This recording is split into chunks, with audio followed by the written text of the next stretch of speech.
Monsieur Stéphane, bonjour. Bonjour. C'est un honneur pour moi de vous recevoir cet après-midi. Juste pour vous demander de nous dire un peu, de nous parler un peu de votre présence ici à Londres. Nous sommes ici dans le cadre de la première activité, déjà l'investiture de mon délégué de Londres, mais surtout pour le lancement de la pétition, pour la pétition internationale pour la libération du président Laurent Gbagbo. Je pense que c'est l'activité, la plus grande activité pour laquelle nous sommes ici. Voilà. La première étape sera déjà l'investiture ou la signature? Non, l'investiture, on finit l'investiture, ensuite la signature. Mais ce pour lequel je suis ici, c'est d'abord pour l'investiture, pour la pétition internationale, pour la libération de Laurent. Qu'attendez-vous de cette pétition internationale? Je pense que tout à l'heure, on aura le temps de parler aisément de cela. Merci, voilà. Merci beaucoup. L'ambassadeur Koudou-Fissier Qu'est-ce que je fais est le président de l'UNG qui va rapidement, de façon solennelle, investir sa délégation. Je voulais rappeler à tout un chacun ici qu'on a un seul objectif, c'est la Côte d'Ivoire, c'est Laurent Gbagbo. Que ça soit bleu. C'est quoi votre couleur? Vert ou orange. L'essentiel, c'est que c'est la Côte d'Ivoire qui gagne. Je voulais commencer la cérémonie ouvertement avec le pasteur Pousso. Pasteur, si tu veux venir, rapidement, en 5 minutes, prier pour la cérémonie, d'abord pour les jeunes frères qui vont être investis, et puis pour la pétition à venir. Que Dieu te bénisse. Merci, Georges. Je suis là ce soir pour vous dire que les pasteurs ne doivent pas supporter l'injustice. Et c'est pourquoi l'archbishop Desmond Tutu de l'Afrique du Sud, quand l'Afrique du Sud souffrait de l'apartheid, il s'est levé avec tout le peuple pour lutter. Donc moi aussi, en tant que pasteur, je lutte avec vous pour la Côte d'Ivoire. Amen. J'ai marché avec plusieurs personnes ici, sur l'ambassade de la France, au temps de Chirac, et je continue avec vous. On va se tenir debout pour prier.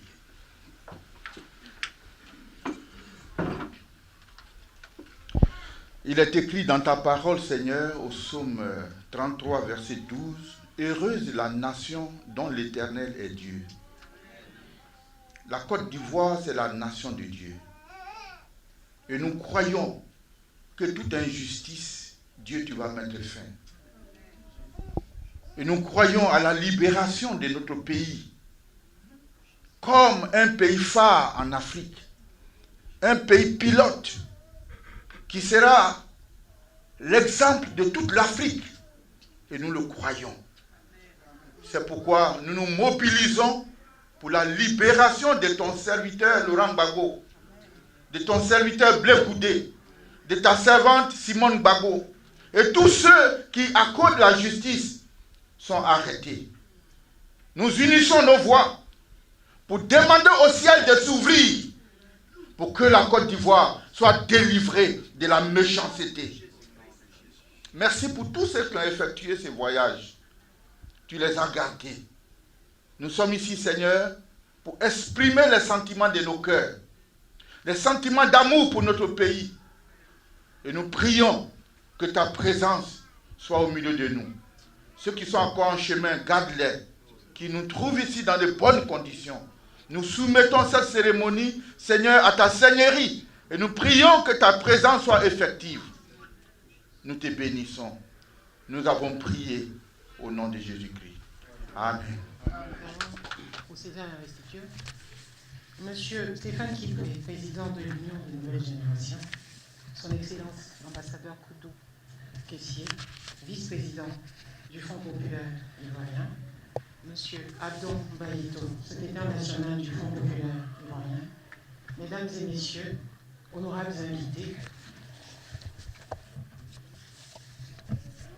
camarades Dick Quadio Joël, vu la loi numéro 93-668 du 9 août 1993 relative aux partis et groupements politiques, vu les résolutions du Congrès constitutif de l'Union des nouvelles générations du 25 juillet 2007, vu les statuts et règlements intérieurs numéro 6073 NI-DAP du 22 novembre 2007 des nouvelles générations, vu la décision du 27 juillet 2016 portant réaménagement du secrétariat général de l'Union des nouvelles générations, vu la décision spéciale dérogatoire du président du parti, me déléguant les pouvoirs, moi, Patricia Deborah Guédé, d'agir au nom du secrétariat général et dans les limites de cette mission,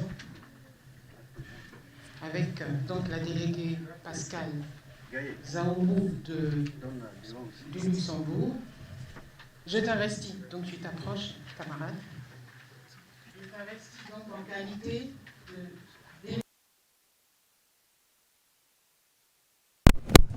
au Royaume-Uni.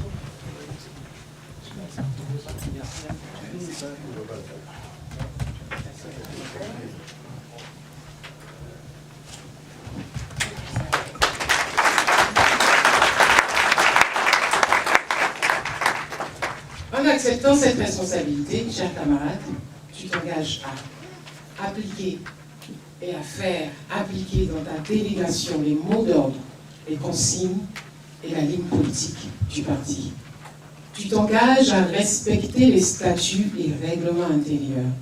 Tu t'engages à respecter la discipline du parti. Tu t'engages à promouvoir les idéaux de l'Union des nouvelles générations dans le respect de son idéologie politique. Si tu transgresses cet engagement, tu acceptes donc que la procédure disciplinaire ainsi que les sanctions éventuelles qui s'y attachent s'appliquent à toi dans toute leur rigueur.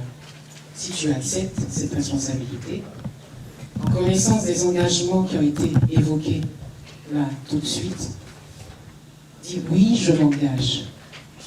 Oui, je m'engage. Mesdames et messieurs, nous allons donc investir le délégué général de l'Union des nouvelles générations du Royaume-Uni. Monsieur le Président de l'Union des nouvelles générations, Madame la représentante du secrétariat général du parti, très chers homologues délégués, honorables invités, Mesdames, Mesdemoiselles et Messieurs, nous vous remercions de votre présence à cette cérémonie. Avant tout propos, camarade président, permettez-moi de vous remercier d'une manière particulière pour votre saine vision pour l'avenir de notre très chère Côte d'Ivoire. Et aussi, merci pour avoir fait le déplacement. Je voudrais dire aussi merci à toutes les mains qui ont œuvré pour l'aboutissement de cette activité. Merci aux alliés, aux partis alliés et aux organisateurs ici présents. Camarade président, c'est avec honneur que nous acceptons cette mission qui consiste à représenter le parti et à défendre ses valeurs ici au Royaume-Uni. 5e puissance mondiale en termes économiques, et donc les acquis démocratiques peuvent nous être utiles dans le développement de notre Côte d'Ivoire. Je voudrais aussi rassurer que nous mettrons tout en œuvre pour porter le message et le projet de société de l'Union des nouvelles générations, le GUNG. Je voudrais aussi vous rassurer que nous mettrons toute notre force dans cette mission, afin que vous ne soyez pas trahis. Tout en rappelant que l'actualité sociopolitique actuelle de la Côte d'Ivoire oblige à l'union de tous les partis et organisations politiques qui aspirent à une Côte d'Ivoire véritablement démocratique et économiquement prospère. L'Union des nouvelles générations, notre parti a toujours recherché le bien-être de tous les Ivoiriens, quel que soit leur bord politique. Nous, en tant que nouveaux investis, nous nous inscrivons dans ce thème, dans ce même objectif, sans aucune réserve, afin d'apporter notre humble contribution à ce projet. Camarade Président, merci pour cette confiance. Nous vous assurons et nous vous confirmons dans le même temps et de notre total engagement avec vous et notre parti, l'Union des Nouvelles Générations. Je vous remercie.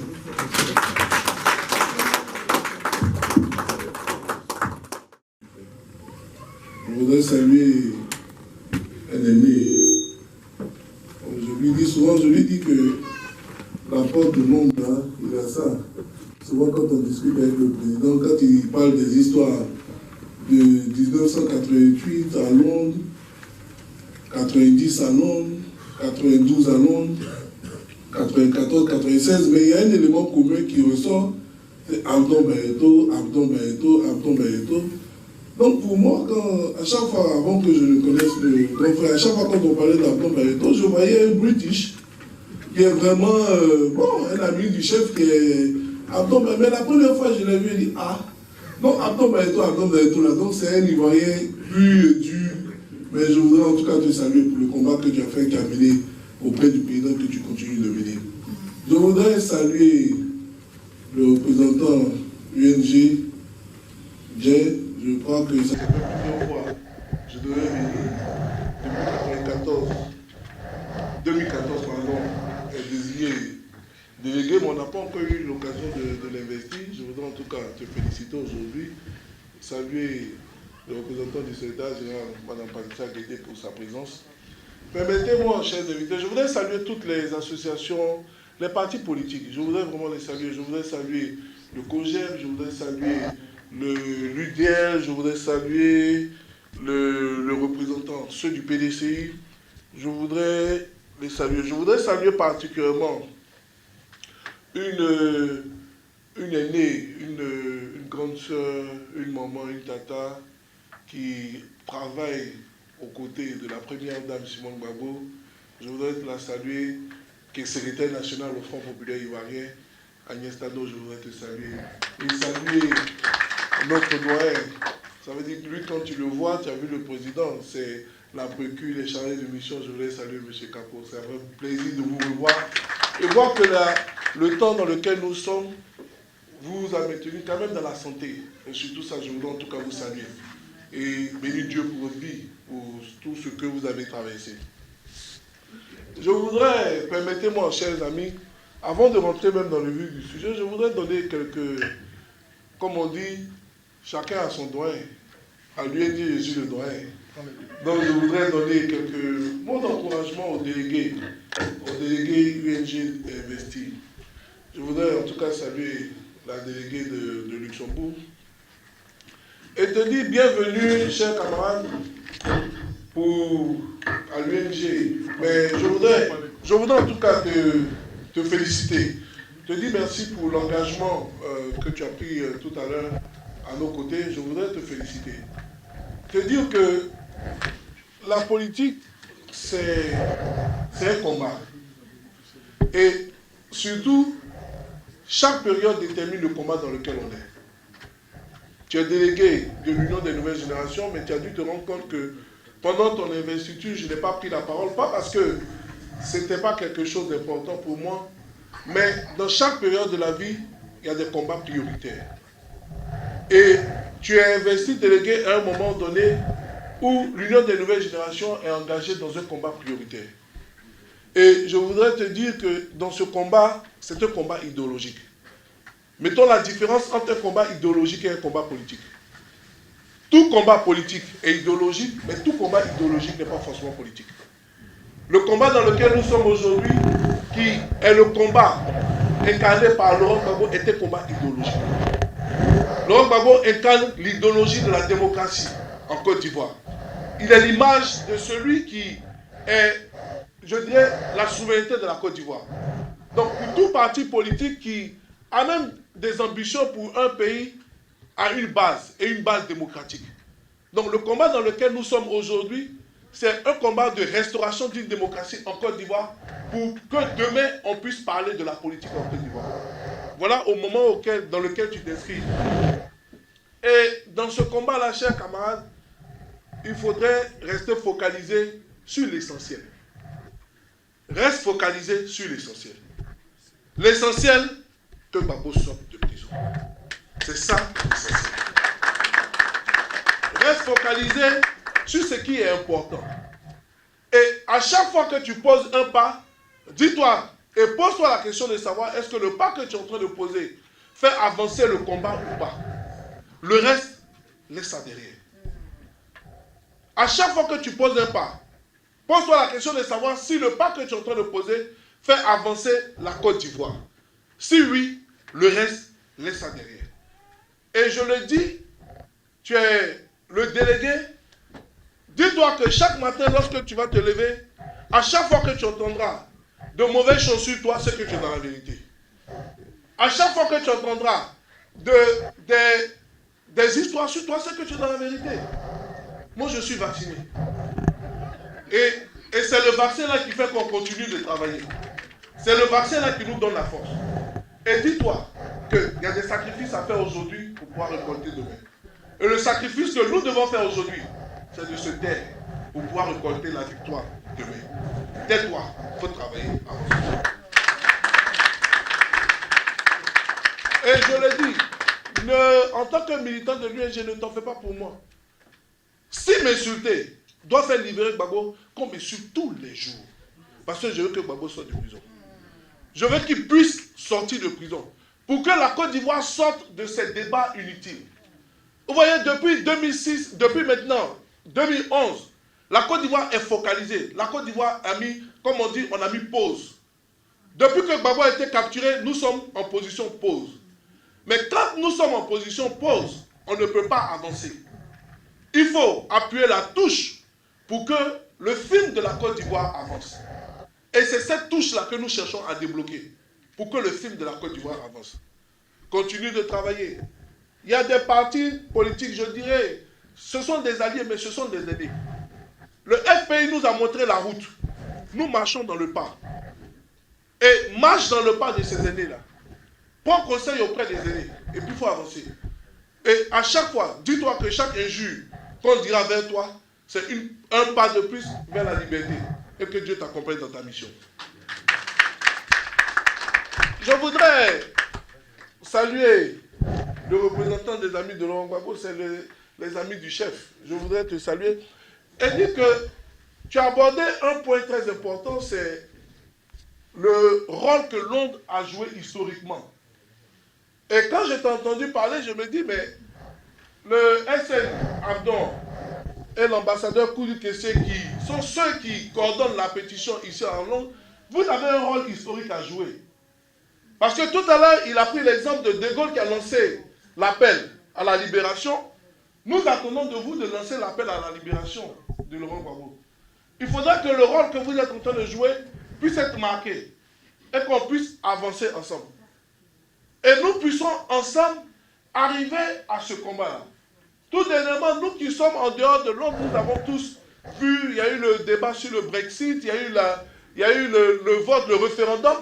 Mais au-delà de rentrer dans les questions politiques intérieures, pour moi, le choix, le Brexit, était un choix, je dirais, de souveraineté. Le peuple anglais a montré que lorsque le monde entier voulait qu'il y ait le Remain, ils ont choisi le Brexit. Ça veut dire que le peuple anglais a montré que seule la volonté du peuple est au devant et seule la volonté du peuple paye. Et c'est le combat que Laurent Gbagbo mène. C'est ce qu'il nous dit. Je me posais la question de savoir, lorsqu'il y a eu le Brexit, j'attendais que les avions, les Sukhoi décollent pour venir bombarder le palais. J'attendais qu'on puisse prendre Cameroun et qu'on l'enferme à la haie, mais j'ai été surpris de voir que Cameroun n'a pas été enfermé. Mais s'il n'a pas été enfermé, ça veut dire que Gbagbo Laurent n'a pas été enfermé. Parce que Gbagbo Laurent n'a fait que respecter la souveraineté de son pays. Il n'a fait que respecter la souveraineté, la voix d'un peuple. On nous pose la question de savoir, mais pourquoi nous nous engageons dans ce combat-là? Parce que si Gbagbo Laurent n'est pas libéré, nous ne pouvons pas parler de démocratie et de souveraineté. Moi, je crois à une politique où le peuple a son mot à dire. Je crois en une politique où le peuple est celui qui choisit. Il choisit. Chacun va présenter sa volonté au peuple, son projet au peuple, et le peuple choisit.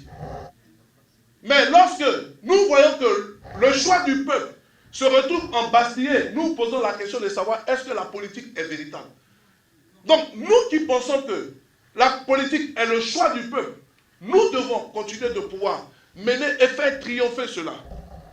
Ça fait 1 an, 2 ans, 3 ans, 4 ans, 5 ans, 6 ans. Mes chers amis, je voudrais qu'on puisse être d'accord sur une chose. Un combat a un début. Mais un combat, seul Dieu détermine la fin du combat. Mais le plus important, que chacun reste à son poste. Quelle était la posture de tout un chacun le 11 avril 2011? Si le 11 avril 2011, ta posture était avec Laurent Gbagbo, il faudrait que le 27 août 2016, ta posture soit avec Laurent Gbagbo. La conviction ne se négocie pas. La conviction ne se marchande pas. La conviction est un choix personnel. La conviction est un choix de tout un peuple. Et il n'existe pas de combat en Côte d'Ivoire. Voilà pourquoi moi je ne rentre pas dans les débats de une guerre d'héritage. Il n'existe pas. Pour parler d'héritage, il faut parler de mort. Gbagbo Laurent est vivant politiquement. C'est parce que Gbagbo Laurent est vivant politiquement que vous avez abandonné tout ce que vous avez à faire aujourd'hui. Pour venir, ce n'est pas l'invitation seulement de Abdon, de Koudou-Kessé ou de Kipré, mais c'est parce que Gbagbo Laurent est vivant politiquement que vous sacrifiez ce que vous avez à faire pour venir vous asseoir. C'est parce que Gbagbo Laurent est vivant politiquement que les Ivoiriens sont tout le temps en train de manifester à la haine. Et nous devons mener ce combat-là. Et nous ne devons pas accepter qu'on puisse nous guider. Nous ne devons pas accepter qu'on puisse nous montrer la route. Nous traçons notre route. Et chaque peuple trace sa route. Les grands peuples que nous citons aujourd'hui, lorsque nous parlons des États-Unis, lorsque nous parlons de Mahatma Gandhi, lorsque nous parlons de... Mais tous ces peuples ont eu leur traversée du désert. Je ne connais pas un peuple qui n'a pas traversé le désert. Je suis très à l'aise lorsqu'on a commencé, le pasteur a prié, ça veut dire que ça peut nous permettre de faire référence à la Bible. Même le peuple de Dieu a traversé le désert. Pourquoi le peuple de Côte d'Ivoire ne peut pas traverser le désert? Mais la finalité, est-ce qu'ils sont restés dans le désert ou ils sont sortis du désert? S'ils sont restés dans le désert, on se pose la question. Mais s'ils sont arrivés à la terre promise, c'est que la Côte d'Ivoire arrivera à la terre promise. C'est ça que nous devons vivre. Et chacun doit se poser la question. Est-ce que je vais rester en Égypte? Est-ce que je vais rester dans le désert? Ou est-ce que je vais arriver à la terre promise? Le désert est dur. Mais dans le désert, c'est la conviction qui fait avancer. Restons fermes. Restons fermes dans ce combat. Restons fermes dans le choix que nous avons fait. La posture dans laquelle le président Laurent Gbagbo se trouve, ceux qui ont la chance, l'occasion de le voir, mais quand tu rentres là-bas, tu peux rentrer abattu, mais quand tu ressors gonflé, tu ressors égaillardi. Et tu ressors, pas avec la haine, mais tu ressors avec la conviction de ce peuple. Que les gens n'aient pas peur de libérer Gbagbo Laurent, parce qu'ils ont peur de la revanche. Gbagbo Laurent n'est pas revanchard. Gbagbo Laurent n'est pas revanchard. Gbagbo Laurent a un problème. Gbagbo Laurent veut que la Côte d'Ivoire puisse renaître de ses cendres. La Côte d'Ivoire n'avance pas. Peut-être qu'en 1960, on pouvait venir présenter un programme de société en disant que la construction de ponts était un développement. Construire des ponts et des routes est différent du développement. On ne développe pas un pays en prenant l'argent des autres. On appelle ça appauvrir des générations. Nous avons de grandes choses à faire. Vous ici, vous avez beaucoup à nous apprendre. Mais finissons ce combat dans lequel nous sommes. Je voudrais, chers frères et sœurs, chers camarades, terminer par, je ne dirais pas c'est une interpellation, parce que de ce pupitre, je ne peux pas me permettre d'interpeller, mais comme c'est pour la première fois que j'ai l'occasion d'avoir une cérémonie officielle dans laquelle nous avons l'UNG et le FPI, je voudrais demander au FPI de pouvoir continuer de guider ce combat-là. Beaucoup de gens parlent de rassemblement. Beaucoup de gens parlent d'union. Oui, Nous voulons du rassemblement et de l'union. D'accord, tout le monde veut. Mais il y a une question à laquelle nous devons tous répondre. Toutes les organisations doivent répondre de façon claire et honnête. Pour pouvoir se rassembler et pour pouvoir s'unir, il faudrait que chaque organisation qui se dit pour Gbagbo réponde à cette question: qui est le président du Front populaire ivoirien? Quand tu as la réponse de qui est le président du Front populaire ivoirien, tu sais comment on te traite. Pour moi, de ce pupitre, l'Union des nouvelles générations, le président du Front populaire ivoirien s'appelle Laurent Gbagbo. Et c'est ce Front populaire ivoirien unique que nous connaissons, avec lequel nous sommes en train de marcher. Donc, ne jouons pas à un double jeu. Quand on parle de la pétition, oui, on ne dit pas qu'on signe la pétition de libération de Gbagbo, on signe la pétition de la libération de Gbagbo Laurent, président du Front populaire ivoirien. Celui qui ne le reconnaît pas, nous ne pouvons pas marcher ensemble. C'est selon la réponse de cette question que le pouvoir en face nous traite.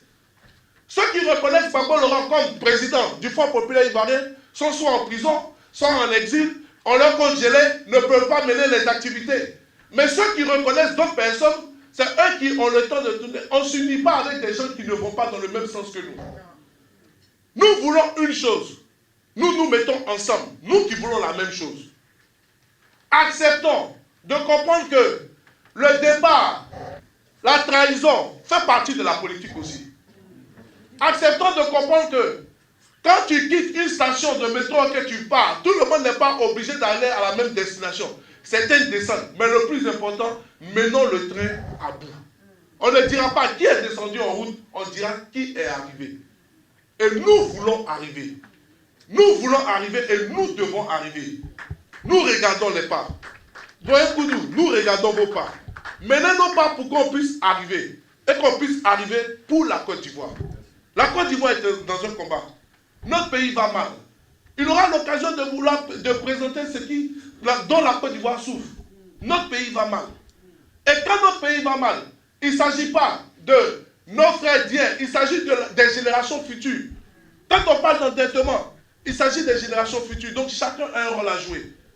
Et je vois l'ambiance de cette cérémonie, comme le représentant des amis de Gbagbo l'a dit. Mais nous subissons cette tristesse parce que c'est le poids que nous portons pour notre pays. Mais vous devez savoir une chose, c'est que le jour va se lever sur la Côte d'Ivoire. Nous devons savoir une chose, c'est que tant que le leader dans lequel nous nous reconnaissons est en vie, à la santé, c'est que le combat n'est pas fini. Nous devons savoir une chose, c'est que en 2011, l'Occident s'est attaqué à deux leaders africains, Muammar Kadhafi, Laurent Gbagbo. Mais malheureusement, Kadhafi est mort, son combat est mort. Gbagbo Laurent est vivant, son combat est vivant. Que Dieu vous bénisse. Que Dieu bénisse le combat et que chacun d'entre nous puisse porter sa part. Chacun d'entre nous puisse faire signer cette pétition et savoir que la pétition dans laquelle, ce que nous sommes en train de faire, ça sera le plus grand des meetings. Parce que cette pétition va réunir le monde. On ne veut peut-être pas que nous nous réunissons en Côte d'Ivoire pour pouvoir manifester la vérité, mais chaque signature est une participation à un meeting. Montrons au monde entier que Gbagbo Laurent reste le leader ivoirien, le leader africain et qui incarne la souveraineté d'une Afrique nouvelle. C'est Dieu qui est fort. Je vous remercie. Merci.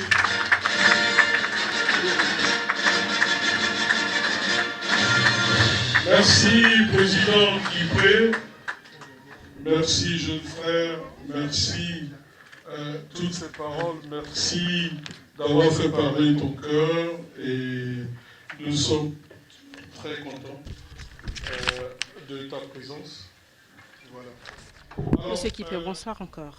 Merci d'être là ce soir avec nous pour nous emmener dans un autre monde qui est le monde de la politique et surtout pour l'investiture de votre délégué et la signature de la libération du président Laurent Gbagbo. En dehors de la pétition internationale, il est de plus en plus question de l'élaboration d'une nouvelle constitution en Côte d'Ivoire. Pourquoi, selon vous? Bon, le pourquoi, je serais très mal placé pour pouvoir répondre à ça. Maintenant, si vous voulez que je donne mon avis dessus, je dirais seulement qu'il n'est pas une nouvelle constitution en Côte d'Ivoire n'est pas opportun. C'est pas opportun d'avoir une nouvelle constitution en l'état actuel de la Côte d'Ivoire, parce qu'un pays dans lequel on compte à peu près 300 prisonniers politiques. Un pays qui compte à peu près des milliers d'exilés politiques. Un pays qui n'a pas pu su se réconcilier avec elle-même, ne parle pas d'un débat d'une nouvelle constitution. Donc voilà un peu ce que je voudrais dire là-dessus. Okay. Vous êtes leader d'un parti politique et votre souhait, c'est de voir le pays réconcilié. Vous signez cette pétition pour la libération de l'ex-président Laurent Gbagbo. S'il jamais il sortait de prison, quelle serait votre position? Oui, je pense que la pétition que nous sommes en train de signer contribue à la réconciliation en Côte d'Ivoire. Vous voyez, madame, il est important de dire que depuis 6 ans, le débat politique en Côte d'Ivoire est mené par une seule chose, c'est le manque de réconciliation. Et le président Laurent Gbagbo aujourd'hui incarne la réconciliation en Côte d'Ivoire. Donc quand nous on parle de réconciliation et qu'on parle de pétition, c'est les deux pieds d'un même corps. La pétition qui peut influencer la libération du président Laurent Gbagbo égale à la réconciliation. Donc je peux même dire qu'on est en train de faire signer une pétition pour la réconciliation en Côte d'Ivoire. Vous arrivez d'aller en Côte d'Ivoire? Je suis en exil politique. Moi, mon combat et mon souhait aujourd'hui, c'est de ne plus être exilé politique surtout. C'est le souhait de, je crois, beaucoup d'Ivoiriens. Mais vous arrivez à vous déplacer? Oui, mais un exilé politique ne veut pas dire qu'on ne peut pas se déplacer. Et encore une fois, je dis, le plus important aujourd'hui, c'est que la Côte d'Ivoire, selon la constitution de notre pays, ne doit pas avoir d'exilés politiques. Donc, tant qu'on parlera d'exilés politiques, cela voudrait dire que la Côte d'Ivoire a un problème politique. Et ce problème politique, nous devons le régler. Et est-ce que ce problème politique est en train d'être réglé? Nous contribuons à son règlement en faisant signer cette pétition. Je vais intervenir. Revenons à la pétition de ce matin. Il y a bien longtemps, l'UNG existe et c'est la première fois que vous installez vos bases ici. Qu'est-ce qui a motivé cela? Là, c'est pas aujourd'hui. L'investiture d'un délégué et la création d'une délégation, c'est deux choses différentes. Nous avons une délégation ici depuis 2013. Nous investissons notre délégué aujourd'hui parce que c'est l'occasion que j'ai eue pour être présent. Donc, mêler, c'est vrai que nous avons voulu en faire une activité, mais ce n'était pas le début de la délégation. Ok. Aujourd'hui, cette manifestation émane de l'UNG, n'est-ce pas? C'est vous qui avez organisé par rapport à l'investiture de votre représentant ici et vous avez invité le FPI. Non, ce n'est pas ce qui s'est passé. Voilà. C'est le Front populaire ivoirien et l'Union des nouvelles générations qui ont organisé cette cérémonie de signature de pétition. Il est de plus en plus question d'inégalité en Côte d'Ivoire. Qu'est-ce que vous prévoyez dans ce sens? Et comment vous organisez à aider le parti au pouvoir, le président actuel, à faire face à ces inégalités? Le rôle d'un opposant est de s'opposer. Le rôle du gouvernant, c'est de gouverner. Oui, mais vous parlez de réconciliation. Oui, mais madame, On parle de réconciliation, donc ça veut dire qu'on doit travailler ensemble. Non, madame. C'est pas votre avis? Non, madame. Il faudrait mettre la différence entre la réconciliation dont nous parlons et la gouvernance. Le rôle d'un parti de l'opposition, c'est de s'opposer. Et le rôle du parti au pouvoir, c'est de gouverner. Donc, mon rôle, à moi, n'est pas d'aider le parti au pouvoir à gouverner. C'est de montrer qu'ils ne sont pas en train de travailler dans le sens de la Côte d'Ivoire et de montrer que leur place n'est pas au pouvoir. C'est ça le rôle de l'opposant. Que feriez-vous pour mettre en vigueur ou en pratique vos valeurs que vous défendez? Tout à l'heure, dans mon intervention, j'ai eu à lui dire, j'ai dit, un parti politique a des priorités. Vous voyez? Et quand on a un parti politique, la priorité actuelle de l'Union des nouvelles générations, c'est de la restauration de la démocratie en Côte d'Ivoire. Parce que quel que soit le projet politique que vous pouvez avoir, si la démocratie ne peut pas se faire entendre, si on ne peut pas exprimer, je dirais, la voix du peuple, ce projet ne peut pas aboutir. Et aujourd'hui, nous sommes dans un pays où la voix du peuple ne se fait pas entendre. Donc aujourd'hui, la priorité n'est pas de mettre en avant un projet de société, mais c'est de restaurer la démocratie en Côte d'Ivoire. Lorsque la démocratie sera restaurée en Côte d'Ivoire, on présentera aux Ivoiriens quelle est notre vision de la Côte d'Ivoire de demain. C'est pour cela que je voudrais en tout cas, dans le cadre de cette activité pour laquelle je suis ici, qui est la pétition internationale pour la libération de Laurent Gbagbo, dire que c'est une clé et une solution pour que la Côte d'Ivoire puisse se retrouver sur elle-même. Voilà pourquoi j'ai invité tous les Ivoiriens à signer cette pétition, parce que celui qui aime la Côte d'Ivoire veut avoir un pays dans lequel la cohésion sociale règne, parce que même si nous voulons parler des questions économiques, un pays dans lequel il n'y a pas de cohésion sociale, l'économie a un coût. Voilà pourquoi nous parlons de cette pétition internationale qui est une solution pour que la Côte d'Ivoire puisse redémarrer. Qu'envisagez-vous du retour du président Laurent Gbagbo? Lorsqu'il sera libéré. Oui. Et je pense qu'il le sera. Je pense que la vérité va triompher. Nous suivons tous le procès et aujourd'hui, nous voyons que ce procès-là incarne, je dirais, une volonté réelle de non-manifestation de la vérité. Et nous croyons fermement qu'il sera libéré dans l'intérêt des Ivoiriens et l'intérêt des Africains. Que dites-vous de la non-retransmission du procès? Pourquoi vous avez fait une déclaration? Pourquoi est-ce que nous ne comprenons pas? Parce que vous avez l'habitude d'aller à la... Malheureusement, je ne suis pas membre de la CPI, donc je ne peux pas justifier une décision qu'ils prennent. Je ne sais pas qu'est-ce qui a ajusté. On a été tous surpris pour ça. Mais ma seule question, c'est de savoir, est-ce qu'il y a une volonté je dirais, de cacher la vérité? C'est ce que nous posons aussi comme question. Si vous êtes président de la République, quel est le pourcentage de jeunes de moins de 35 ans qui prendront part à votre gouvernement? Comme je ne suis pas en campagne électorale, il est difficile pour moi aujourd'hui de pouvoir parler de ce projet. Mais je voudrais, pour moi, finir sur le fait que nous sommes à un point où la Côte d'Ivoire doit se réconcilier avec elle-même. Et la réconciliation en Côte d'Ivoire passe par la libération de Laurent Gbagbo. Et pour que Laurent Gbagbo puisse être libéré, la pétition internationale est aussi un élément pour pouvoir libérer. Et c'est sur ces mots-là que moi je voudrais terminer, parce que c'est le combat et le projet dans lequel nous nous inscrivons aujourd'hui, actuellement. Merci. Merci de votre temps, messieurs.